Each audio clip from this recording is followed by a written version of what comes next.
British Prime Minister David Cameron is expected to hold a parliamentary debate as early as Friday on whether the UK should participate in airstrikes against Islamic State. Mr Cameron has been publicly building his case over recent weeks, saying the extremist group represents a threat not only to the Middle East but also closer to home. So why wasn't the UK part of the US-led initial strikes over Syria that took place Sunday evening? While there appears to be gathering support in the UK for participation in airstrikes in Iraq, there are still some reservations about Syria. Last year, Mr Cameron suffered an embarrassing parliamentary defeat over intervention in Syria. I strongly believe in the need for a tough response to the use of chemical weapons, but I also believe in respecting the will of this House of Commons. His efforts were derailed by the main opposition Labour Party, as well as by some within his own Conservative Party.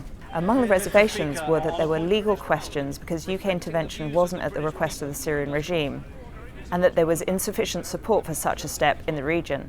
But Mr Cameron has recently been looking to build support.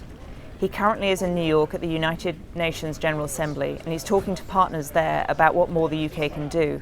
He's also meeting with Iraq's Prime Minister. Another major difference between now and a year ago is the escalating threat of the militant group Islamic State, also known as ISIS or ISIL, which has killed 3 Western hostages recently. Even though Mr Cameron is able to launch military action without a parliamentary vote, he's expected to seek its approval.